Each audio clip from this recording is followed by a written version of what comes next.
नमस्कार साथियों, आज हम बात करेंगे अशोक के बारे में, जो मौर्य साम्राज्य का एक बहुत ही महत्वपूर्ण राजा थे। और कहीं न कहीं पूरे इतिहास में जब प्राचीन इतिहास की बात आती है तो अशोक को पढ़े बिना प्राचीन इतिहास हमारा कभी कंप्लीट नहीं हो सकता है। और इस सेगमेंट से कोई ऐसा क्वेश्चंस ना हमने यह भी पॉसिबल नहीं है जब भी इतिहास के अंदर कोई सवाल पूछने की बात आती है। तो अशोक की हम बात करें तो अशोक का पूरा नाम था अशोक वर्धन। कभी पूछ देगा कि अशोक का पूरा नाम क्या था, तो अशोक वर्धन। यह मौर्य साम्राज्य से बिलोंग करते थे।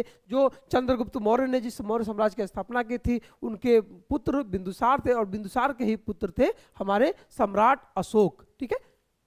माता का नाम था धर्मा या सुभद्रांगी के नाम से जाना जाता था। शासनकाल 273 ईसा पूर्व से 232 ईसा पूर्व तक जाता है। इनकी भी राजधानी पाटलिपुत्र थी और उपाधि इनको देवानाम प्रिय प्रियदर्शी के नाम से जाना जाता है। यानी कि यह देवताओं के प्रिय रूप में जाने जाते हैं कि यह जो अशोक है वह कहीं ना कहीं देवताओं के प्रिय है। तो देवानाम प्रिय प्रियदर्शी के नाम से किस राजा को जाना जाता है इतिहास के अंदर, तो वह है अशोक। ठीक है। अगर हम बात करें कि राज्यारोहण और प्रारंभिक इनका काल कैसा था, किस तरीके से राज्यारोहण को साथ किए, तो 273 ईस्वी में ये राज्यारोहण को प्राप्त कर गए। यानी कि बिंदुसार के द्वारा इनको सत्ता मिल गई थी, लेकिन अपना जो अभिषेक कराए थे वह कुछ वर्षों के बाद 269 ईसा पूर्व में, जो एक टाइम पीरियड देखा जिनका राज्यारोहण भी अलग टाइम पे है और अभिषेक कुछ समय बाद कराते हैं 269 ईसा पूर्व में। तो प्रारंभिक स्वभाव उग्र और युद्ध प्रिय थे। जब वो आरंभिक अवस्था में जब सत्ता में आते हैं तो इनका ये कहना था कि मैं युद्ध के द्वारा ही विजय हासिल करूंगा और बहुत सारे राज्यों को पराजित करके और कहीं ना कहीं अपने मगध साम्राज्य में मिलाने का प्रयास कर रहे थे। और जब इनका जो स्वभाव था युद्ध प्रिय वाला, वो कब बदलता है, वह जब बदलता है जब वो कलिंगा का युद्ध करते हैं। हम आगे देखेंगे कि किस तरीके से कलिंग के युद्ध में इनका जो स्वभाव था वह चेंज हो जाता है। ठीक है। क्यों चेंज होता है यह भी दिखाने का प्रयास करेंगे। उत्तर पश्चिम की सीमाएं इनके द्वारा भी सुरक्षित रखी गई थी और केंद्रीय शासन को सुदृढ़ बनाने का प्रयास किया गया। पूरा एक भारत के ऊपर एक केंद्रीय शासन का मतलब होता है कि एक सेंटर में रह के सारे प्रांतों को कंट्रोल करने का काम कर रहे थे। ठीक है। तो कलिंग युद्ध होता है। कलिंग युद्ध में अभी तक इनका यह नेचर था कि हम युद्ध के द्वारा विजय हासिल करेंगे। कलिंग युद्ध होता है 261 ईसा पूर्व में। कलिंग जो है आज का उड़ीसा जो है उसी को कलिंग के नाम से जाना जाता है। ठीक है।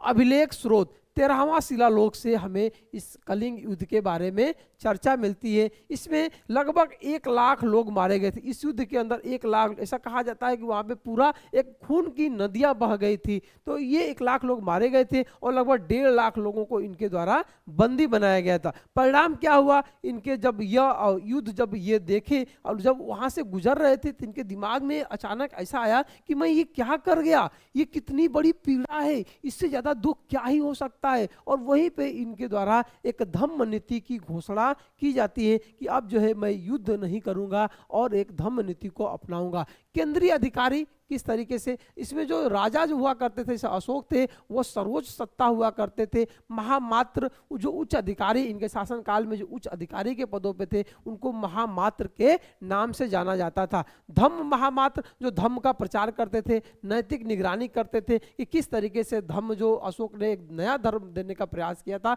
उसको फैलाने का, उसको प्रचार करने का काम इन धम्म महामात्रों का हुआ करता था। राजुक जो थे न्याय शासन प्रशासन को देखते थे, उनको राजुक कहा जाता था या रजुक कहा जाता था। युक्त जो थे राजस्व हिसाब जो भी टैक्स वगैरह वसूलने का काम करते थे वो युक्ति क्या करते थे, युक्त उनको बोलते थे। प्रादेशिक प्रांतीय अधिकारियों को, जो अलग अलग प्रांतों में अधिकारी थे, उनको प्रादेशिक के नाम से संबोधित किया जाता था। ये भी प्रशासनिक स्तर पे बहुत ही एक महत्वपूर्ण रोल है जो हमेशा एग्जाम में आते हैं। धम्म नीति और प्रशासनिक शब्द क्या क्या है। धम्म एक नैतिक राजधर्म, इनका जो धर्म था एक राजधर्म था, उसमें नैतिकता को बहुत अधिक जोर दिया गया था, जिसमें अहिंसा की बात की गई, दया की बात की गई, सत्य की बात किया गया कि हमेशा सत्य बोलना चाहिए, दयावान व्यक्ति बनना चाहिए, अहिंसा की बात करनी। अब सोचिए इतना युद्ध, कलिंग युद्ध में 1 लाख लोगों को मारने के बाद इनको याद आ रहा है कि नहीं मुझे ये काम नहीं करना चाहिए। तो कहीं ना कहीं बहुत ही प्रैक्टिकल तरीके से इन्होंने सोचा और उसी चीज को इतना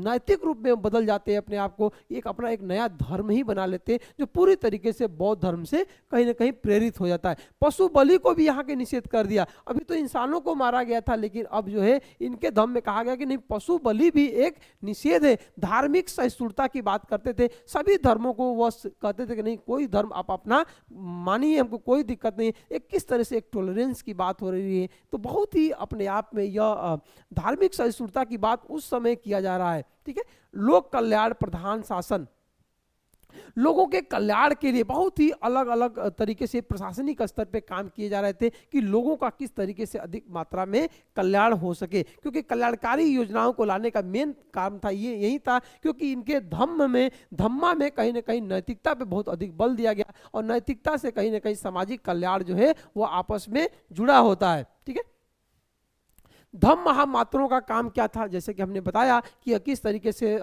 धर्म का प्रचार करने का काम करते थे। धम्म महामात्र जो था, इसकी स्थापना अशोक के द्वारा किया गया। धम्म का प्रसार करने का काम करते थे नगर में और ग्रामीण दोनों क्षेत्रों में, गांव में भी जाते थे और जो नगर हुआ करता था वहां भी जाके इसका प्रचार करते थे। कैदी वृद्ध स्त्री का कल्याण, मतलब कि कैदियों को अंदर भी इसका कैदियों के प्रति भी बहुत अच्छी तरीके से उनके साथ व्यवहार किया जाता था। वृद्धों के लिए अलग अलग योजनाएं लाई जाती थी, स्त्रियों के लिए अलग अलग अध्यक्ष बनाए गए थे, कैदियों के लिए भी अध्यक्ष बनाए गए थे, वृद्धों के लिए भी एक अलग अध्यक्ष बनाए गए कि वृद्धों का भी ख्याल रखा जाए। महिलाओं को महिला कल्याण की बात की जा रही थी। तो कहीं ना कहीं एक बहुत ही यह एक जो अशोक का एक धम्म था वो बहुत ही अपने आप में आज भी प्रासंगिक बना हुआ है। अंतर धार्मिक समन्वय, और बहुत सारे धार्मिक के बीच में यह समन्वय बनाने का प्रयास करते हैं। ठीक है, न्याय एवं दंड व्यवस्था, राजकों को स्वतंत्र अधिकार मिले हुए थे कि किस तरीके से वह दंड दे सकते हैं।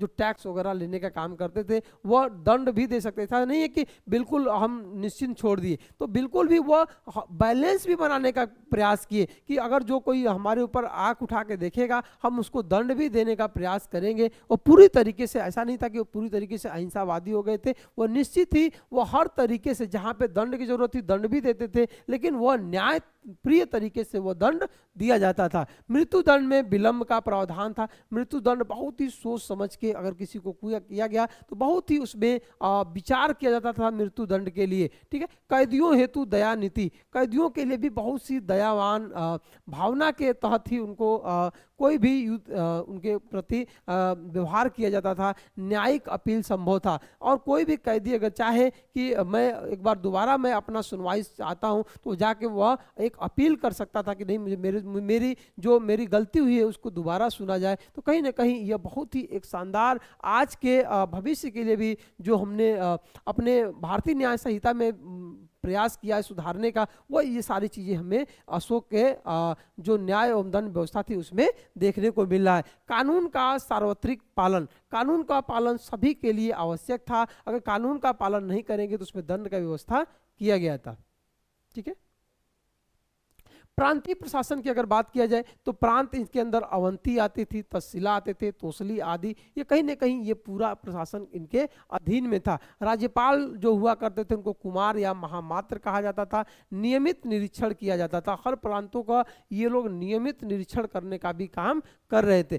केंद्र और प्रांत का समन्वय, और केंद्र और प्रांत में बिल्कुल एक बैलेंस और एक समन्वय की भावना थी कि वहाँ पे कोई समस्या ना हो, यहाँ पे भी कोई समस्या ना हो, दोनों में एक बहुत ही अच्छा समन्वय बनाने का प्रयास अशोक के द्वारा किया गया था। कर संग्रह को नियंत्रित किया गया कि बहुत अधिक मात्रा में न टैक्स लगाया जाए जिससे जनता में असंतोष की भावना उत्पन्न हो, जनता की भावनाओं को देखते हुए टैक्स को लगाया गया था। तो ठीक है, ये पूरी तरीके से एक लोक कल्याणकारी कहीं ना कहीं पूरी ये दिख रही है इसकी शासन प्रशासन व्यवस्था। अगर अभिलेख भाषा एवं लिपि की बात किया जाए तो भाषा जो थी वह प्राकृत भाषा थी, जो आम लोगों की जनमानस की भाषा थी तो इस समय, और एक लिपि थी इनकी ब्राह्मी। ठीक है, और अलग अलग जगह पे अलग अलग लिपियों जो जहाँ पे जिस तरह के भाषा बोलने वाले लोग थे, जिस तरह के भाषा समझने वाले लोग थे, उसी तरह के शिलालेखों के ऊपर उसी भाषा में लिखवाया गया। ठीक है, तो ब्राह्मी लिपि और उत्तर पश्चिमी की अगर बात करें कि यहाँ पे खरोष्ठी लिपि और यूनानी आरामाइक लिपि भी सीमावर्ती क्षेत्रों में,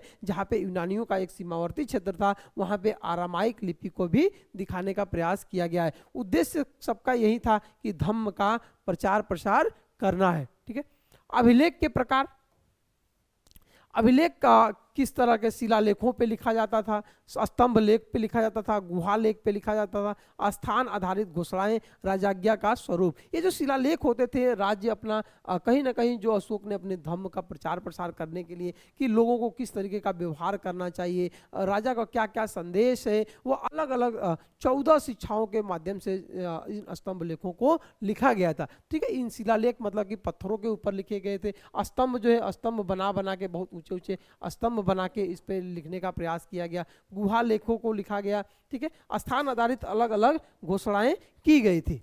ठीक है, अगर हम बात करें कि प्रमुख अभिलेख कौन थे, तो इन अभिलेख में 13वां शिलालेख से हमें कलिंग युद्ध की चर्चा मिलती है। यह हर जगह नहीं है, यह कलिंग युद्ध की चर्चा सभी शिलालेखों में नहीं मिलता है, सिर्फ कहीं कलिंग के जो क्षेत्र में है वहीं पे इसका चर्चा में। 12वां शिलालेख धार्मिक सहिष्णुता की बात करता है कि किस तरीके से एक रिलीजियस जो है टॉलरेंस की भावना होनी चाहिए, तो एक धार्मिक सहिष्णुता की बात हमें 12वें शिलालेख में मिलती है। यह क्वेश्चन आ सकता है। 7वां स्तंभ लेख जो है धम्म के नियम की बात करता है कि जो अशोक ने जो धम्म का नियम बनाया था वह किस तरीके से वह यह 7वें स्तंभ अभिलेख में उसके एक एक चीजों के बारे में बताया गया है। भाब्रू शिलालेख से बौद्ध ग्रंथों की चर्चा मिलती है। सारनाथ स्तंभ में सिंह शीर्ष जो है हमारे भारत का राष्ट्रीय प्रतीक भी कहीं ना कहीं हमें ये देखने को मिल रहा है। ठीक है,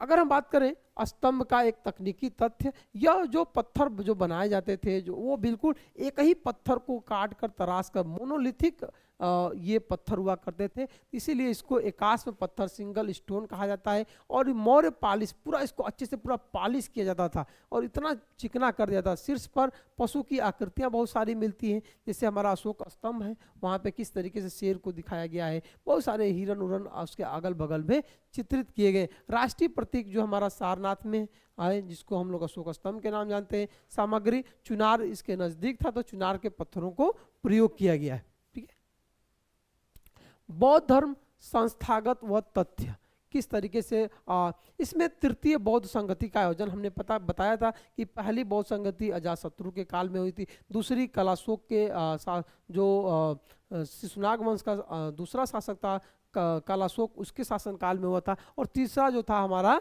अशोक के शासनकाल में यह पाटलिपुत्र में होता है और जिसके अध्यक्ष थे मोगलीपुत्र तीस। धर्म प्रचार इसका मिशन था श्रीलंका मिशन। श्रीलंका में अपने धर्म का प्रचार प्रसार करने के लिए अशोक के ही पुत्र थे महेंद्र के द्वारा श्रीलंका में इसको प्रचार प्रसारित किया गया था। विदेश नीति की बात करें तो श्रीलंका में महेंद्र और उनकी पुत्री संघमित्रा के द्वारा इनके धर्म का प्रचार प्रसार किया गया। दक्षिण पूर्व अगर एशिया की बात करें तो इनसे संपर्क इनका बना हुआ था। यूनानी राज्यों से भी मैत्री संबंध इनका बना हुआ था। जो यूनानी राज्य में हमने देखा था कि किस तरीके से हमारे जो बिंदुसार थे चंद्रगुप्त मौर्य थे इनके द्वारा भी एक यूनानियों से संबंध स्थापित बना के रखा गया था। धार्मिक दूतावास की स्थापना की गई थी, जगह जगह पे धार्मिक दूतावासों की स्थापना की गई थी ताकि धर्म का प्रचार बहुत ही अच्छी तरीके से किया जा सके। युद्ध के स्थान पर अब धम्म नीति को अपनाया गया कि बहुत ही ज़्यादा युद्ध की जरूरत नहीं है, हम लोगों का हृदय परिवर्तित करके भी कहीं ना कहीं हम राज्यों को जीत सकते हैं, हम राज्यों पे अपना दबाव बना सकते हैं। तो धर्म परिवर्तन हृदय परिवर्तन की बात जो यहाँ पे की गई थी वही गांधी जी के द्वारा भी हृदय परिवर्तन की बात की गई थी। अगर हम बात करें कि इनकी मृत्यु कैसे हुई थी तो मृत्यु 232 ईसा पूर्व में हुआ था और इनके जो पुत्र थे अशोक के उनका नाम था दशरथ, और साम्राज्य था ये बिल्कुल चरम विस्तार पे इस समय पहुंच चुका था। नीति अहिंसक शासन थे, बहुत ही अहिंसावादी विचारधारा थे। प्रतीक सिंह शीर्ष आधुनिक भारत जो सिंह शीर्ष पे देखते हैं ना वही जो हमारा राष्ट्रीय प्रतीक है अशोक स्तंभ, उसी से हमने अपना जो सिंह का प्रतीक लिया हुआ है। कहीं ना कहीं ये इन्हीं की देन थी जो सारनाथ में स्थापित कराया गया था। तो ये रहा पूरा मौर्य साम्राज्य की स्थापना। हम आगे एक और वीडियो बनाएंगे जिससे पूरे मौर्य साम्राज्य के प्रशासनिक व्यवस्था को बताएंगे, क्योंकि मौर्य साम्राज्य का जो प्रशासनिक व्यवस्था था वह स्वर्ण युग के नाम से जाना जाता है, तो इसको हम अलग से देखने का प्रयास करेंगे। धन्यवाद।